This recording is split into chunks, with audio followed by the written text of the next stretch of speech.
먼저 선관위 사무총장님께 여쭙겠습니다. 사실은 꽤 오래전에 공직선거법 인터넷 실명제 말이죠. 예. 네, 그거 폐지에 관한 이미 위헌 판결이 나와 있는 상태인데, 그리고 정부에서도 2013년 10월 19일에 그때 폐지해야 된다라고 입장을 밝히셨잖아요. 근데 이 부분에 대해서 아직도 정리가 안 돼 있는 상태로 진행이 되고 있고, 그리고 이제 지방선거를 앞두고 있지 않습니까? 그럼 이 부분은 지금 빠르게 선거 이전에 마무리가 돼야 될 텐데 어떻게 하실 거예요? 제 생각으로는 아까 전체적으로 이제 아까 말씀 제가 드렸는데 그 부분은 이미 헌재에서 위원 결정이 났고, 네. 또 우리 위원회도 법 개정 의견을 국회에 냈고, 또 그것이 실효성이 없다는 것이 평상시에서는 다 허용이 됩니다. 네. 다만 그 짧은 선거 기간에 대해서만 제한되는 거기 때문에 또 실효성이 없다고 보여져요. 그리고 SNS를 통해서 하는 것은 또 그게 제한되지도 않고, 이래서 유명무실한 것이라면 빨리 제거를 하는 것이 좋겠다 하는 것이 선관위 입장입니다. 네. 하여튼 그 부분이 좀 빠르게 정리되기를 기대하는 마음이고요. 일단 지난번에 아닙니다. 다른 걸 질문하는 게 낫겠어요. 네.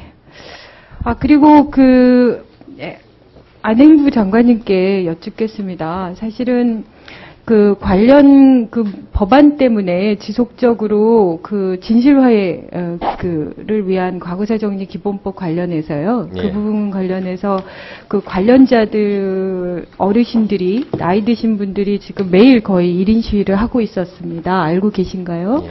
아마 안행부도 찾아가시고 그랬을 것 같습니다. 근데 실제로 장관님께서는 어쨌든 과거사에 대한 부분에 대해서 입장이 다른 분들에 비해서 비교적 명확하게 중요하다고 보신다는 것 같은데 맞습니까? 예, 맞습니다. 네.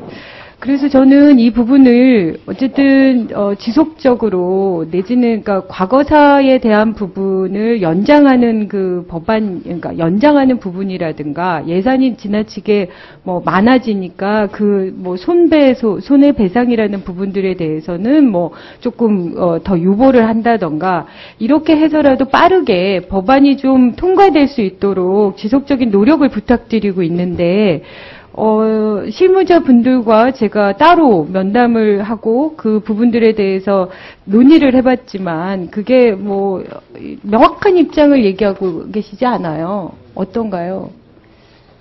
일단 과거사와 관련돼서 다양한 여러 가지 과거에 불행한 역사적인 그런 사건이 있는데 기본 입장은 첫째 확실하게 진실이 규명되어야 된다는 거는 의원님이나 저희나 똑같고요.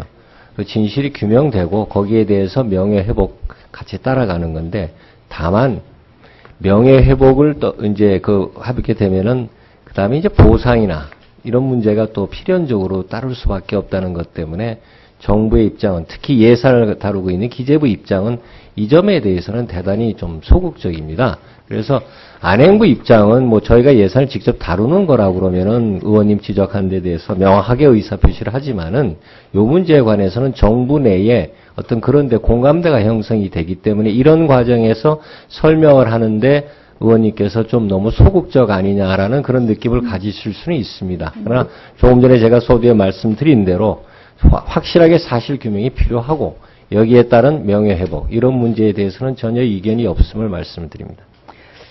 그렇기 때문에 조금 더 현실적인, 유족들의 입장에서도 어쨌든 손해배상 부분도 중요하지만 진상규명이라는 부분들에 대해서 막혀있는 그런 분들에 대한 구제가 우선이기 때문에 그 부분들에 대해서 좀 더 전진적인 합의나 이런 부분들을 좀 도출할 수 있도록 노력해 주셨으면 좋겠습니다. 예, 알겠습니다. 네. 그리고, 경찰청장님께 여쭙겠습니다. 실제로 형제복지원 사건에 대해서 좀 알고 계시죠?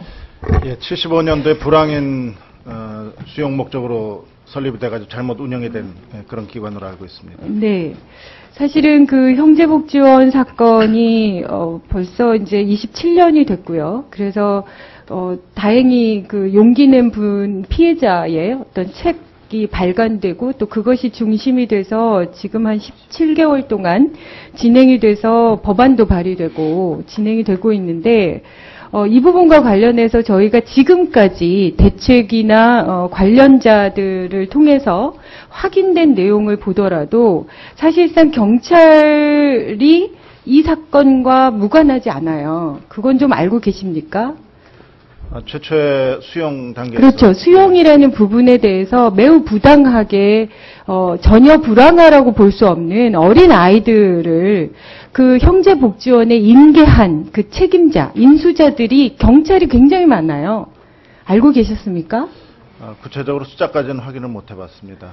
그렇기 때문에 저는 지금 이 형제복지원 사건이 그나마 용기를 낸 분들에 의해서 20몇 년 만에 문제가 되고 있는데 이 진상규명에 대해서 모두 관계 부처들이 적극적인 자세를 취해야 된다고 생각합니다.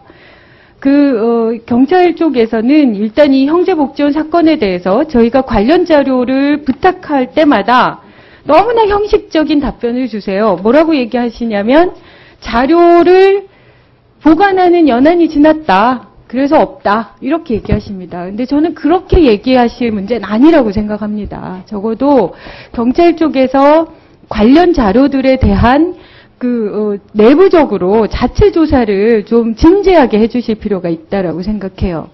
왜냐하면 지금 대부분 이 사건이 이렇게 발굴되게 된 주된 배경이 뭐냐면요. 그 어린 아이들이 부당하게 수용이 돼서 그 87년에 문제가 됐을 당시에 그 어린아이들이 방치됐는데 전부 방류됐는데 그 아이들을 다시 다른 시설에 보내야 되기 때문에 기록이 남아있는 거거든요. 근데 그런 아이들을 대부분 경찰이 데려갔다고요, 그쪽에. 그렇기 때문에 저는 경찰청장님께서 책임지고 그 관련 자료들에 대해서 자체 조사를 좀 해주셨으면 그 부분에 대해서 적극 예, 의원님 잘 알겠습니다. 저희가 자료를 발굴해 보도록 하겠습니다. 네, 진섬 의원님 수고하셨습니다. 네, 왕경재 의원님 질의해 주시기 바랍니다.